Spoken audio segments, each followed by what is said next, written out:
Untuk greenhouse ini hampir 100% itu ditangani oleh santri-santri semuanya. Jadi insya Allah buah yang kami tanam itu penuh dengan doa-doa santri-santri yatim piatu. Jadi background pondok kami itu kan yayasan yatim piatu atau panti asuhan, yang mana kami tidak mengambil atau meminta pungutan biaya dari santri. 0%, 0 sama sekali, 0 rupiah. Nah, dari situ kalau kami tidak bergerak atau memiliki inovasi terkait usaha, ya kami juga bingung untuk mendidik anak-anak atau menyekolahkan santri-santri itu bingung bagaimana.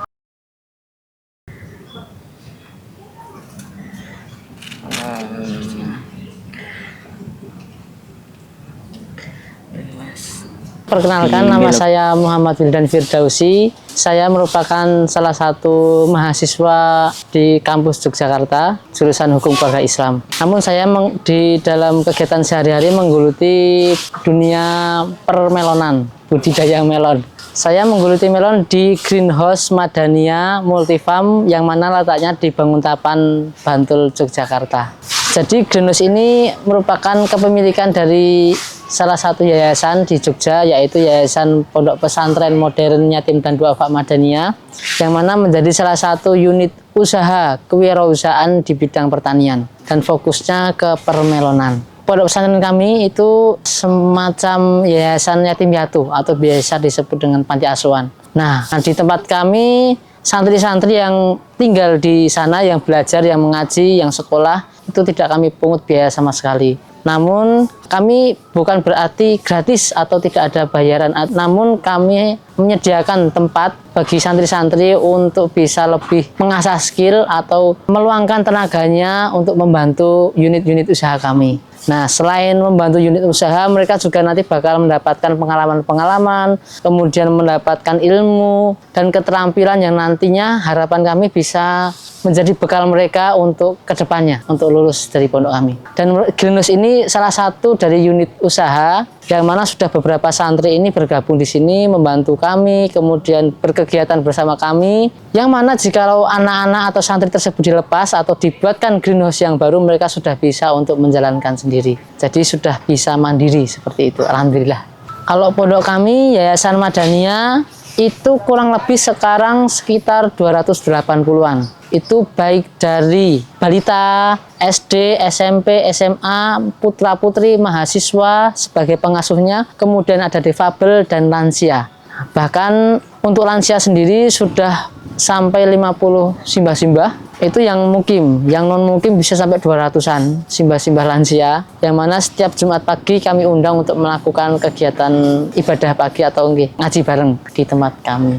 Selain untuk kegiatan pelajaran, baik itu ekstrakurikuler, life skill, maupun sebagai unit usaha, greenhouse ini kami manfaatkan juga sebagai tempat kegiatan mengaji, baik mengaji sore maupun mengaji malam. Jadi selepas anak-anak santri-santri piket sore-sore, itu mereka biasanya langsung membersihkan greenhouse, kemudian menggelar tikar dan melaksanakan kegiatan mengaji bareng, baik bersama Pak Yai maupun mereka sendiri. Kalau biasanya malam Jumat mereka juga melakukan yasinan bareng atau ya pokok ngaji rutinan lah di sini. Jadi benar-benar kami manfaatkan greenhouse yang mana statusnya sebagai pemberian dari Bank Indonesia, benar-benar kita manfaatkan untuk kegiatan santriwan maupun santriwati.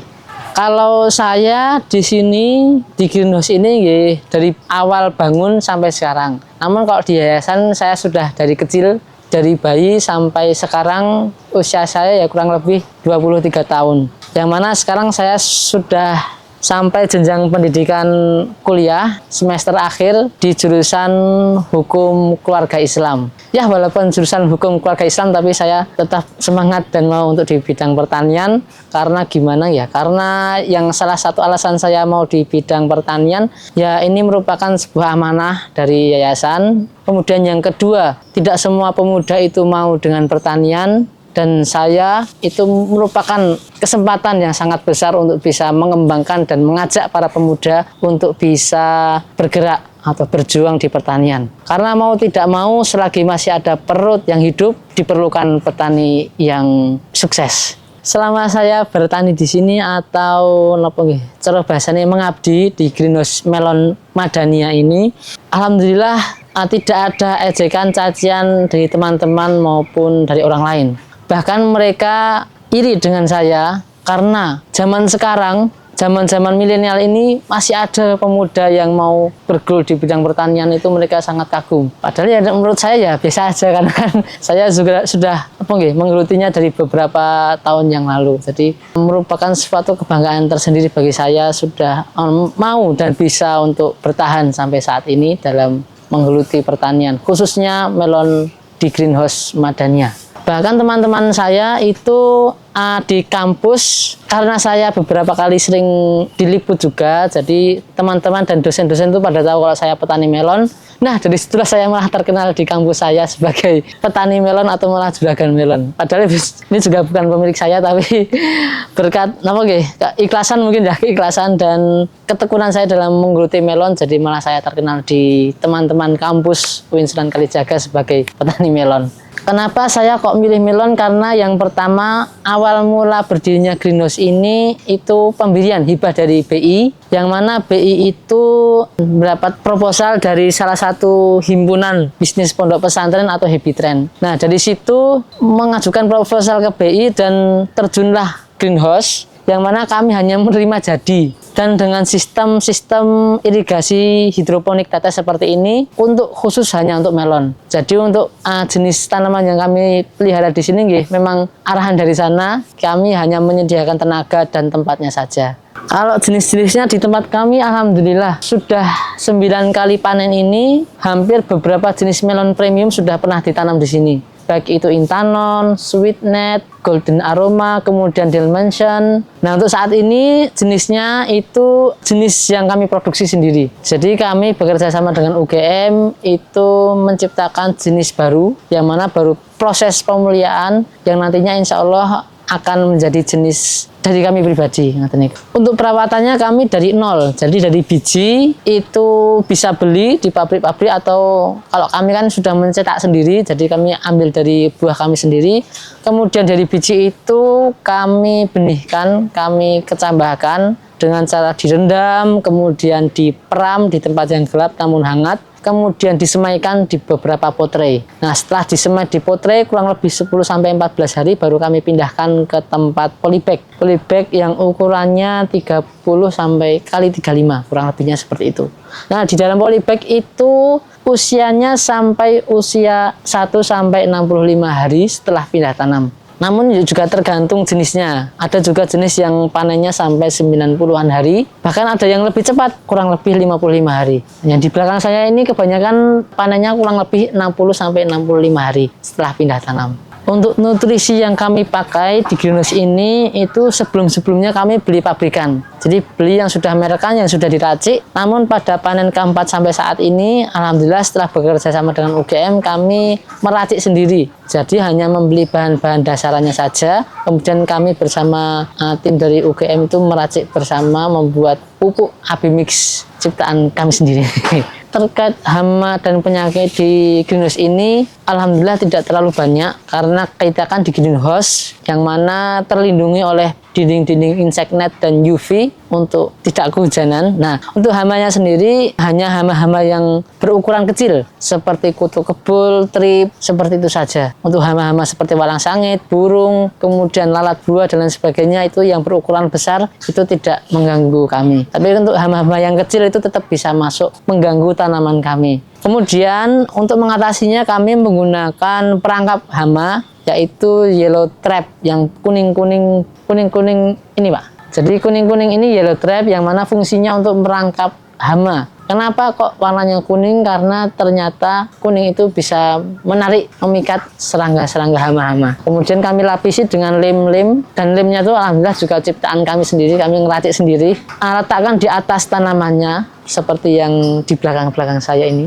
Kemudian kami juga melakukan penyemprotan juga, namun penyemprotan kami lakukan sebelum ada buah. Jadi setelah polinasi atau pengawinan buah, itu kami tidak melakukan penyemprotan hama sama sekali agar buahnya juga lebih steril dan higienis. Jadi penyemprotan hama kami lakukan pada awal-awal tanaman 1 sampai sebelum polinasi atau sebelum pengawinan buah.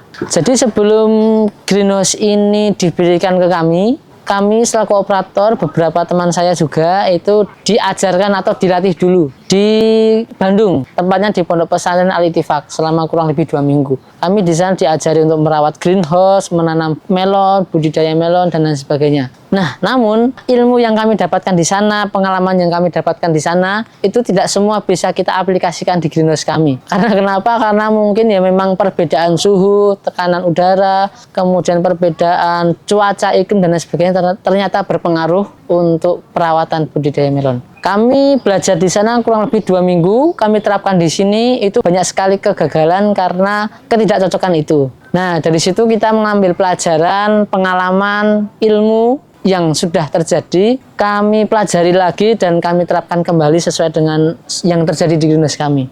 Untuk pemasaran kami, alhamdulillah, kami dilatih di Bandung, itu sekalian sebagai salah satu perjanjian untuk penjualan. Jadi selama panen 1, 2, 3 kami supplier ke Bandung. Tapi karena dari segi biaya transportasi dan harga melon itu tidak cocok, tidak masuk dengan pengeluaran kami, operasional kami pada panen keempat itu berhenti, tidak supply lagi ke sana. Karena berbagai faktor, baik itu hasil buahnya maupun harga buahnya. Nah, dari panen keempat tersebut kami malah fokus memasarkannya ke donatur. Donatur itu yang mana sebagai salah satu orang yang infak sedekah zakat di panti kami, yang mana kami tawarkan baik itu via WA maupun via pimpinan yayasan sendiri, Pak Yai, itu menyampaikan ke para jamaah, para donatur untuk menawarkan karya anak-anak sendiri. Dan alhamdulillah dari situ malah banyak yang minat dan kami bahkan sampai kekurangan stok. Jadi background pondok kami itu kan yayasan yatim piatu atau panti asuhan, yang mana kami tidak mengambil atau meminta pungutan biaya dari santri. 0%, 0 sama sekali, 0 rupiah. Nah, dari situ kalau kami tidak bergerak atau memiliki inovasi terkait usaha, ya kami juga bingung untuk mendidik anak-anak atau menyekolahkan santri-santri itu bingung bagaimana. Kemudian dari situ pimpinan yayasan itu membangun atau membentuk beberapa unit usaha, baik itu bakpia Madania maupun RO, galon RO Madania. Kemudian ada juga outlet dan yang terakhir itu ya pertanian, khususnya greenhouse Madania. Untuk greenhouse ini hampir 100% itu ditangani oleh santri-santri semuanya. Jadi insya Allah buah yang kami tanam itu penuh dengan doa-doa santri-santri yatim piatu. Selain manis juga insya Allah berkah selalu dan bisa menjadi amal jariah para pembeli melon kami. Untuk santri-santrinya yang mengikuti atau menggeluti life skill atau kegiatan melon di sini, mereka sangat antusias, sangat semangat, bahkan tenaga mereka dengan tenaga saya itu sangat berbanding terbalik. Pada saat kegiatan saya arahkan seperti ini, mereka langsung berjalan sesuai dengan arahan saya. Namun pada saat tidak ada kegiatan, mereka malah memaksa saya untuk mengadakan kegiatan karena semangat mereka yang luar biasa untuk belajar dalam perawatan melon. Nah, dari situ greenhouse ini bisa bertahan untuk merawat melon. Karena kenapa? Karena dari beberapa pondok pesantren yang memiliki greenhouse, yang mana awal mulanya menanam melon, mereka sekarang berbalik atau berganti dengan menanam cabai. Karena kenapa? Karena dalam perawatan, dalam budidaya itu memang tidak semudah yang dibayangkan. Namun kami Greenhouse Madania, alhamdulillah berkat semangat adik-adik santri-santri Madania dan doa mereka dan juga bantuan-bantuan dari donatur untuk menyediakan fasilitas, kami bisa bertahan sampai saat ini. Memang terlihat berbeda santri kami dengan santri yang lain. Berbedanya kenapa? Kalau santri yang lain di pondok-pondok yang lain, mereka bisa dikatakan berbayar untuk masuk ke sana. Dan niat mereka, niat santri yang di luar itu lebih fokus ke ngajinya, pendidikannya, sekolahnya. Namun kalau di tempat kami, itu pokok mereka bisa sekolah, bisa makan, bisa minum, bisa berkegiatan itu udah luar biasa. Jadi dari situ sudah terlihat perbedaannya. Yang santri di luar fokus pendidikan, yang di tempat kami pokok mereka bisa hidup, bisa makan, itu udah luar biasa. Nah, dari situ mereka itu santri kami lebih semangat. Kalau diminta kerja bakti dengan sekolah, mungkin mereka lebih semangat kerja bakti. Kalau diminta kerja bakti atau ngaji, mungkin mereka lebih memilih kerja bakti. Nah, memang terlihat berbeda, bisa kita lihat dari latar belakang mereka masing-masing. Kalau untuk santri, kegiatan di greenhouse kami setiap sore itu mereka yang jelas biasanya membersihkan, nyapu-nyapu, kemudian membuang daun-daun dan rumput-rumput yang tumbuh di polybag. Kalau pagi hari mereka kegiatannya melilit tanaman melon, kemudian pangkas-pangkas. Selanjutnya kalau pada waktu masa polinasi, ya mereka membantu mengawinkan melon. Karena di greenhouse itu untuk polinasi atau mengawinkan melon itu harus dikerjakan secara manual. Tidak ada bantuan alami, baik itu serangga, angin, dan lain sebagainya. Jadi dari 1000 tanaman yang ada di greenhouse ini, kita harus polinasi manual. Oleh karenanya, kami mengeluarkan pasukan dari santri-santri kami sendiri. Dan alhamdulillah mereka mampu dan bisa untuk menyelesaikan mengawinkan melon sejumlah 1000 itu. Dengan waktu hanya 3-4 jam saja. Karena kan maksimal dalam polinasi itu hanya jam 6 pagi sampai jam 10 pagi. Setelah itu kita tidak boleh polinasi karena nanti hasil buahnya tidak maksimal. Bagi teman-teman, saudara-saudara, Bapak Ibu yang ingin berkunjung, merasakan wisata panen melon atau mau belajar terkait budidaya melon, monggo bisa pinarak, bisa hadir datang berkunjung ke greenhouse kami, Greenhouse Madania Multifarm, yang mana lokasinya di Gedong Kuning, Banguntapan, Bantul, atau di belakang Balai Desa Banguntapan, Yogyakarta. Bisa nanti melihat akun media sosial kami, Greenhouse Madania, baik Instagram maupun TikTok. Untuk nomornya bisa dilihat di bawah sini. Seperti itu. Bagi teman-teman yang masih bingung, yang masih keluntang-keluntung, buang-buang waktu, nongkrong yang tidak jelas, yang kurang berguna, mari kita manfaatkan kesempatan ini, manfaatkan usia yang masih kita miliki dengan berbagai kegiatan yang positif, baik itu usaha, bisnis, pendidikan, atau bersosial lainnya. Pokok kita manfaatkan waktu kita dengan sebaik-baiknya. Menjadi petani merupakan sebuah kesempatan yang luar biasa dan sebagai potensi besar khususnya di Yogyakarta ini, karena di Indonesia sudah sedikit lahan yang bisa digarap untuk bertani. Monggo kita manfaatkan kesempatan ini, peluang usaha yang sangat besar ini khususnya di bidang permelonan. Di Jogja masih sangat perlu banyak stok melon, khususnya melon premium. Saya dari Greenhouse Madania Multifarm, terima kasih dan semangat petani milenial.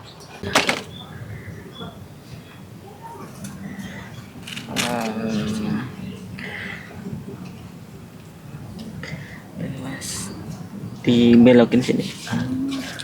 Wah, keren.